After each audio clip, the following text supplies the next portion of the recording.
Bonjour à tous et bienvenue dans votre émission Qu'on se le dise. 3 invités sont avec nous sur le plateau. Nous allons parler principalement de culture et de lien social. Focus donc sur le festival Rue et Compagnie à Épinal, sur le Café Change, lieu d'accueil, d'écoute et de partage, et enfin sur la compagnie des Jolis Mômes, sa saison estivale, son printemps des mots et son Tambouille Festival. Bonsoir à tous les trois. Bonsoir. Merci d'être avec nous. On parlait de se retrouver, justement, c'est aussi un des objectifs du Café Change. Raphaël Delforge, vous êtes pasteur conférencier, vous êtes à l'origine du Café Change, un nouveau lieu à Épinal. L'idée, échanger, partager, puis se retrouver. Voilà, donc c'est à la fois un lieu, j'allais dire un concept, et aussi des services. Donc un lieu ouvert à tous pour pouvoir effectivement échanger sur les questions existentielles ou sur les moments forts qu'on peut traverser dans la vie. Voilà, un concept, c'est de dire que ce lieu est ouvert, où on propose donc de pouvoir aborder toutes les questions qu'on peut avoir.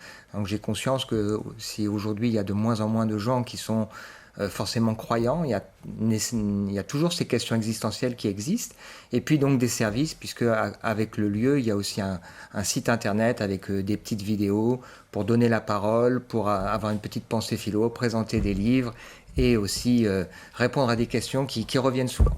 Alors on verra tout à l'heure un petit extrait vidéo. Qu'est-ce qui vous a poussé à créer ce lieu? Alors ce lieu et ce site internet, bien sûr, le concept. Voilà, alors donc comme vous l'avez dit tout à l'heure, j'ai fait régulièrement des conférences à la fac de droit sur les questions existentielles, que ce soit le bonheur, la vérité, le pardon, le sens de la vie, enfin toutes sortes de sujets. J'ai aussi eu l'habitude de rencontrer des gens de manière informelle autour d'un café. Et donc, originaire du Nord, le café, pour moi, c'est plus qu'une boisson, c'est le signe de la convivialité. Donc le mot, il vient de là, un échange autour d'un café, ça a donné le lieu, le Café Change. Et cet échange que j'ai pu faire soit à la maison, soit chez des personnes qui le souhaitaient, j'ai eu envie de l'étendre et d'aller au contact de la population. Alors j'ai aussi fait un sondage avec des gens pour un petit peu voir ce que les gens en pensaient. Et je crois que ça répond vraiment à un besoin d'avoir cet espace ouvert. La crise sanitaire, les confinements ont peut-être aussi joué dans ce besoin ou dans la création de ce lieu, ou pas du tout?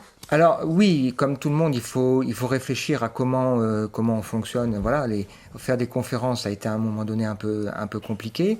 Ça ne veut pas dire qu'il n'y a pas de questions qui continuent d'être dans la tête des gens, dans le cœur des gens, dans les besoins des gens.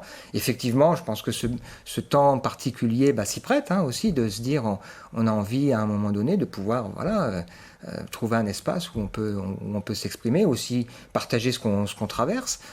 Oui, donc oui, effectivement, tout ça, c'est une conjonction d'événements, bien évidemment. Vous parlez aussi d'accompagnement spirituel, de soutien, c'est-à-dire qu'est-ce que vous entendez par là? Voilà, donc moi en tant que pasteur, je suis pas là simplement pour répondre à des questions, j'allais dire sur le plan purement intellectuel, mais je crois que derrière une question, il y a une personne avec ses besoins. Je vais prendre un exemple très simple, quand parfois les gens vous posent des questions sur le pourquoi de la souffrance, souvent la raison, c'est pas uniquement d'avoir des réponses philosophiques sur le sujet, mais peut-être que la personne est en train de traverser quelque chose et qu'elle a besoin à ce moment-là de savoir comment trouver de l'aide ou du réconfort. Peut-être aussi qu'il y a un deuil qui a besoin d'être fait. Donc voilà, c'est l'accompagnement, il passe par là. C'est aider chacun à cheminer à son rythme et selon ce que la personne souhaite. Alors vous le disiez, ce lieu donc, est implanté à Épinal, il y a également un site internet. Justement, je vous propose qu'on regarde un extrait d'une vidéo, c'est la pensée philo, c'est bien ça, et on en reparle juste après. Bienvenue dans la pensée philo. Aujourd'hui, je vous propose de réfléchir autour de cette expression « crier quelque chose sur tous les toits ». On emploie aujourd'hui cette expression pour parler de quelqu'un qui parle à tort et à travers, qui ne sait pas garder quelque chose pour lui et qui souvent crée beaucoup de problèmes et de difficultés. Mais à l'origine, cette expression est beaucoup plus positive. Pour illustrer cela, j'aimerais nous inviter à considérer ce que nous avons vécu lors du premier confinement. Vous vous souvenez, lorsqu'à 20h, on allait au balcon ou à la fenêtre et on faisait du bruit pour remercier le personnel soignant de se mobiliser à notre place dans la lutte contre l'épidémie du coronavirus. On aurait pu alors inventer une expression, crier quelque chose au balcon. Décrypter des expressions. C'est vrai que par moments, on utilise certaines expressions et peut-être qu'on ne connaît pas finalement l'origine de celles-ci. Alors voilà, donc il y a énormément en fait d'expressions comme celle-ci qui en fait trouvent son origine dans la Bible. Et donc c'est intéressant de voir quel usage on en fait et puis de remonter un petit peu aux sources et de comprendre l'origine et puis le sens premier. Ouais. Donc il y a au moins, je n'ai pas compté, puisque j'essaie d'en faire une par semaine, il y en a peut-être 30 ou 40 qui sont vraiment des expressions. Tout à l'heure, une personne avec qui vous aviez un échange dit « à chaque jour suffit sa peine », ça fait partie de ces expressions qui viennent de la Bible et que j'ai déjà eu l'occasion de traiter. Alors, c'est des expressions que vous choisissez, vous, ou celles qu'on entend peut-être souvent J'essaye d'être sur des expressions quotidiennes, oui, tout à fait. Donc, il y en a vraiment, vraiment beaucoup. J'ai vraiment l'embarras du choix.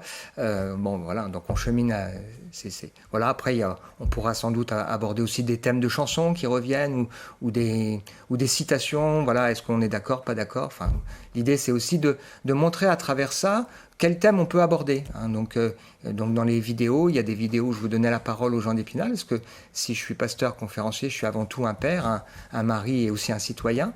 Donc, je vais aussi apporter ma contribution à la ville. Donc, cette pensée philo pour essayer aussi de nous faire réfléchir. Alors, toujours sur un concept simple. L'idée, on essaye de s'y tenir, c'est le temps d'un café, d'une pause ou d'un petit déjeuner. Donc, pour présenter des livres qui font réfléchir ou qui aident à traverser des périodes de la vie ou pour répondre à des questions. Et on vous laisse aussi la parole à des personnes dans ces vidéos. Alors de tout horizon, pour le coup, c'est très varié. Oui, tout à fait. Ouais. Donc j'ai aussi bien eu quelqu'un qui m'a aidé pour le site internet, un restaurateur, des étudiants. Enfin voilà, chacun a le droit de s'exprimer. Et je crois vraiment qu'on gagne à connaître aussi certaines initiatives ou certaines personnes qui peuvent peut-être galérer sur certains sujets. Si ça peut leur donner un petit coup de pouce, tant mieux. Alors, on a parlé de la Bible, bien évidemment. C'est un lieu qui reste cependant accessible à tous, pas uniquement aux croyants. Vous accueillez vraiment tout le monde. L'idée, c'est d'avoir un échange qui va au-delà tout de la à religion. fait. Alors, moi-même, à titre personnel, bien qu'ayant reçu une éducation classique pour l'époque, je n'ai pas toujours eu la foi. Et par contre, je me suis posé des questions.